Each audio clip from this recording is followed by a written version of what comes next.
It's very easy to continue, but too easy, in fact, so I won't go on with some other examples I was going to go into.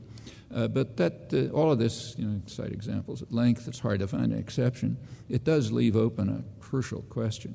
How does the great beast react? That is the domestic U.S. counterpart of the second superpower. Well, there's a conventional answer. That is that the population approves of all of this, as was just shown again by the election of George Bush, leading to, 150,000 people trying to come north. But they're misunderstanding what happened. And as is often the case, a closer look is helpful. So let's take a slightly closer look. The winning candidate last November, early this month, received about 31% of the eligible vote. The loser, 29%. The results were very close to what they had been in the year 2000. Virtually the same red and blue states, as they're called. A few percentage shift in the vote, which is almost a random event, would have meant that Kerry had won, also telling us nothing about the country and the electorate. The reason is that issues of substance were very consciously kept out of the campaign. You have to remember that political campaigns are designed by the same industries that sell toothpaste and cars and so on. It's not an exaggeration. They're run by the public relations industry. What is their professional concern and their regular vocation? Well, it's not to provide information. Their goal, rather, is deceit. And that's not a secret. Every time you turn on the tube, you see it. Hundreds of billions of dollars a year are spent in what's called advertising, which does not, say, list the properties of next year's cars, as would happen in an unimaginable market society based on what you study in economics courses, informed consumer choice. That's a total myth. Just take a look at the advertising. It tells you why. The point is not to present information, it's to deceive you. That's why the car, they don't, like GM doesn't tell you, here's what I'm going to produce next year. It takes, 1 minute, no money. What it does is show the car with a, sexy model in it, or a sports hero, or, doing some ridiculous thing like climbing up a sheer cliff or something like that. And it's the point is, and it's true of the whole hundreds of billions of dollars, is to project some kind of an image that might deceive the consumer into buying this car instead of the virtually identical one produced by a competitor. That's the prime commitment of the public relations industry, and one of the many ways of undermining the mythology about markets, which nobody believes in unless you can force them on someone else. And the same is true with elections, which are run by the PR industry. The goal is to project images and to deceive the public into accepting them while sidelining issues for very good reasons, to which I'll come back. And the population knows it. They're not stupid.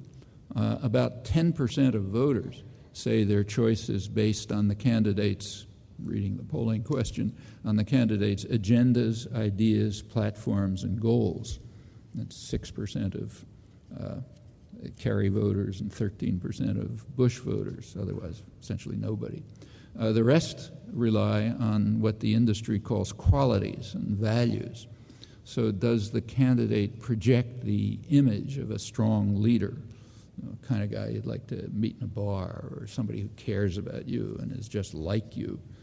My guess, I have no evidence, but I'm just guessing, is that Bush is very carefully trained to say things like nuclear and misunderestimate and all the other silliness that intellectuals like to ridicule. That's probably about as real as the ranch that was constructed for him and the rest of the whole folksy manner. After all, it would hardly do to present him as a spoiled frat boy from Yale who became rich and powerful because he has rich and powerful connections and family. Rather, the imagery projected has to be a guy just like us, not one of these fancy types. a guy who'll protect us, who cares about us, who shares about our moral values. That's the imagery, which is about as real as in toothpaste ads. Not surprisingly, it's done by the same people. Bush, in that case, the point is to undermine markets. In this case, the point is to undermine democracy. It's the same principle. Bush, if you look, received a large majority among voters who said that they were concerned primarily with moral values and terrorism. Now, as for Bush's moral values, there's an easy way to find out what they are. Read the business press the day after the election. It describes what I call the euphoria in corporate boardrooms and so on. That's not because CEOs are opposed to gay marriage. Actually, most of them are what are called liberals. I mean, their social values are about the same as, Canadian dimension, probably. If you want to learn more about their moral value, the Bush moral values, just observe the principle, basic principle, which is not concealed. The principle is that costs are to be transferred to your children and your grandchildren. Now, that's environmental costs, fiscal costs, and the rest. It's not concealed. And those are indeed the moral values. The point of the PR industry is to prevent you from seeing anything as obvious as that. What about terror? Well, the fact of the matter is that Bush's planners escalated the threat of terror, and pretty consciously. It had been predicted, even by their own intelligence agencies, that would be the consequence of the war in Iraq, and it turned out to be true. And they did it because it's just not a high priority for them. Surely as compared with much more serious goals, such as establishing secure military bases in a dependent client state right at the heart of the world's energy resources. That's really important. It's critically important to ensure that the huge profits, one historian of the industry calls them profits beyond the dream of avarice, it's important to ensure that they go into the right pockets. Even meaning U.S. energy corporations, and in fact much more than that, the U.S. Treasury, high-tech industry, which sells weapons and so on, construction corporations and so on, Bechtel and the rest of them. And even more important than ensuring that the huge profits beyond the dream of avarice go to the right place, certainly not to the people of the region, that's out of the question, but not to competitors either, mostly to the U.S. Much more important than that is what was called the stupendous strategic importance of the Middle East region back 60 years ago, and has been understood ever since. Namely, having a hand on the spigot guarantees what planners 50 years ago called veto power over others. It's George Kennan, favored it, of course. Just his successor, Zbigniew Brzezinski, wrote a couple of months ago that controlling Iraq gives the United States critical leverage over European and Asian economies. Veto power, in other words. And controlling those rivals has been a major concern of policy planners ever since the Second World War. They are, to quote Henry Kissinger, they're supposed to keep to their regional responsibilities within the overall framework of order managed by the United States. That's what Kissinger instructed Europeans in his Year of Europe address 30 years ago. Sometimes they get out of line, so if so, you can use the critical leverage. That's now much more urgent than it was in the past, as they keep threatening to move in an independent course, maybe even united.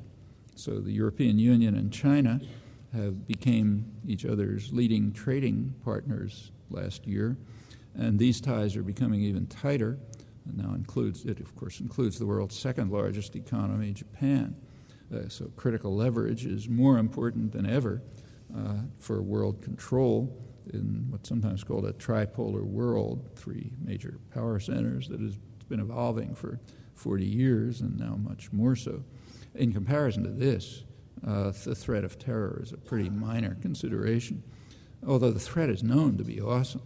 long before 9/11, it was clearly understood and written about in technical publications that sooner or later the jihadist terror that was organized by the U.S. and its allies in the 1980s is likely to combine with weapons of mass destruction, which could have horrifying consequences, but it's just not a high priority.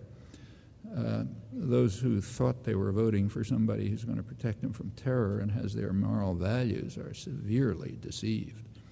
That's the point of advertising and public relations.